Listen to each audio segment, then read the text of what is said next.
नमस्कार, स्वागत आहे तुमचं माझ्या आणखीन एका कुकिंग ब्लॉग मध्ये। आज मी संध्याकाळच्या जेवणासाठी मस्त असा चमचमीत कोलंबी पुलाव बनवणार आहे। हा पुलाव अगदी पटकन तयार होतो, फार वेळ लागत नाही। चला तर बनवायला सुरुवात करूया।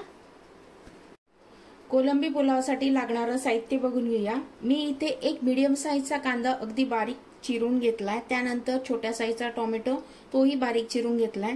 त्यानंतर कोथिंबीर घेतली, एक 5-6 पुदिन्याची पानं घेतलीत, ही ऑप्शनल आहे, नाही टाकलं तरी चालेल। त्यानंतर 2 मिरच्या मधून चिरून घेतल्यात, एक तमालपत्र घेतलाय। त्यानंतर सुके मसाल्यामध्ये मी इथे एक मोठा चमचा बिर्याणी मसाला घेतलाय। त्यानंतर 2 चमचे मालवणी मसाला, पाव चमचा हळद, त्यानंतर मीठ चवीनुसार लागणार आहे। त्यानंतर मी इथे कोथिंबीर, आलं आणि लसूण याचं वाटण घेतलं आहे। त्यानंतर इथे लागणार आहे आपल्याला ओल्या नारळाचा चव, हा ऑप्शनल आहे, नाही टाकलं तरी चालेल। त्यानंतर मी इथे अर्धा किलो कोलंबी आणली होती, सोलून ही पाव किलो झाली आहे। आणल्यानंतर मी हिला स्वच्छ धुतली। त्यानंतर ह्याला लिंबाचा रस, त्यानंतर हळद, मीठ आणि आलं लसूणची पेस्ट आहे आणि कोथिंबीर याची मी वाटण होतं ते मी याला लावलं आणि थोडासा मसाला लावून मॅरिनेट करून ठेवलं।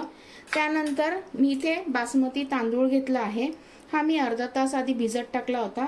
या वाटीचं प्रमाण घेऊन मी 1.5 वाटी तांदूळ घेतला आहे। आता बनवायला सुरुवात करूया। मी हा पुलाव मातीच्या भांड्यात बनवणार आहे, म्हणजे मातीची जी हंडी आहे त्याच्यात बनवणार आहे। मी याच्यामध्ये 2 ते 3 चमचे तेल गरम करण्यासाठी ठेवलं आहे। तेल छान गरम झालंय। आता आपण याच्यामध्ये तमालपत्र टाकून घेऊया। मी असं तोडून टाकते। गॅसची फ्लेम मी लोच ठेवली आहे। आता याच्यामध्ये हे वाटण टाकून घेऊया। वाटण छान परतून घ्यायचंय, याचा कच्चेपणा जाईपर्यंत। मी इथे खडे मसाले घालत नाहीये, कारण का बिर्याणी मसाल्यामध्ये सगळे खडे मसाले असतात, म्हणून मी याच्यामध्ये खडे मसाले घालणार नाहीये। जर तुम्हाला घालायचं असेल तर तुम्ही घालू शकता। आणि मी इथे मालवणी मसाला घेतलाय, तुम्ही याच्याऐवजी थवणीतला कुठलाही मसाला वापरला तरी चालेल, पण मालवणी मसाल्याने बिर्याणीला म्हणजे पुलावाला छान चव येते। आणि जर तुमच्याकडे बिर्याणी मसाला नसेल तर तुम्ही याच्याऐवजी गरम मसाला वापरला तरीही चालेल। आलं लसूण आणि कोथिंबीर छान 1 मिनिटभर परतून घेतलं, त्याचा कच्चेपणा गेलाय। आता आपण याच्यामध्ये हा बारीक चिरलेला कांदा टाकून घेऊया। कांदा छान लालसर होईपर्यंत आपल्याला हा परतून घ्यायचा आहे। कांदा छान 5 मिनिटं मी परतून घेतलाय। आता आपण याच्यामध्ये टोमॅटो टाकून घेऊया। तुम्ही कांदा लांब लांब कापला तरी चालेल, बारीक चिरून घेतलाय। आता कांदा पण छान मऊ झाला आहे। आता टोमॅटो सुद्धा आपण कांद्यामध्ये मऊ करून घ्यायचं आहे। याच्यामध्ये मी थोडंसं मीठ टाकते टोमॅटो लवकर मऊ होण्यासाठी। आणि हाही आपल्याला टोमॅटो आणि कांदा छान 5 मिनिटं परतून घ्यायचं आहे। टोमॅटो पण कांद्यामध्ये छान परतून घेतलाय। आता कांदा आणि टोमॅटो छान लालसर झाले। आता आपण याच्यामध्ये मसाले टाकून घेऊया। मालवणी मसाला टाकते 2 चमचे, त्यानंतर बिर्याणी मसाला 1 चमचा, हळद अर्धा चमचा किंवा पाव चमचा, कारण का आपण कोलंबी मॅरिनेट करताना सुद्धा हळद लावली होती, त्यामुळे मी थोडीच हळद याच्यामध्ये टाकते। आता हे छान 1 मिनिटभर परतून घ्यायचे।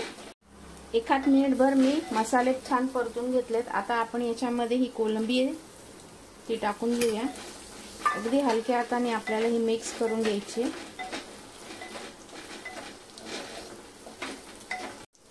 मिक्स करून झाल्यावर याच्यावर झाकण ठेवते आणि 1-5 मिनिटं मी ह्याला छान वाफ काढून घेते।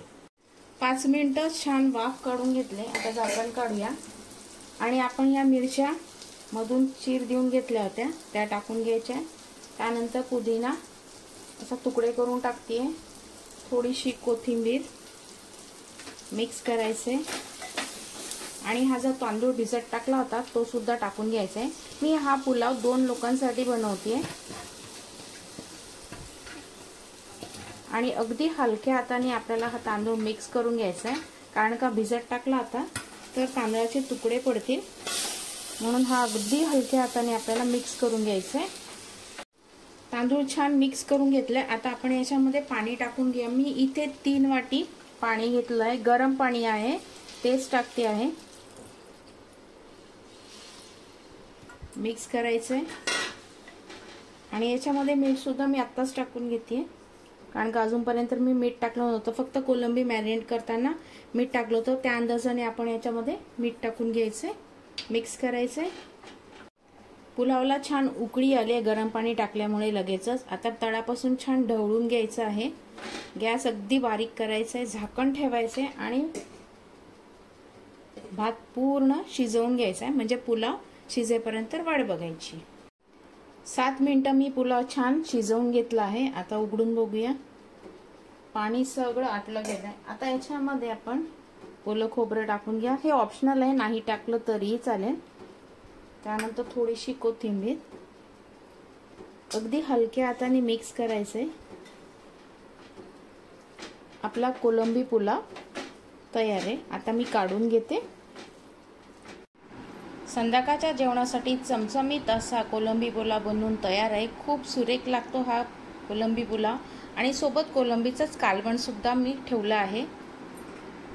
तुम्ही हा घरी एकदा नक्की ट्राय करा आणि कसं झालं मला कमेंट बॉक्समध्ये नक्की सांगा.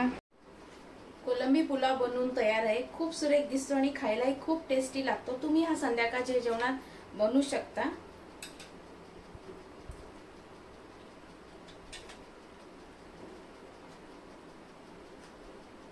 कोलंबी पुलाव अप्रतिम झाला आहे. तुम्ही हा संध्याकाळच्या जेवणात 1 पॉट मील म्हणून करू शकता. पटकन होतो आणि खायलाही खूप टेस्टी लागतो. मी इथे छोट्या कोलंब्या वापरल्या, तुम्ही याच्याऐवजी मोठ्या कोलंब्या वापरल्या तरीही चालतील.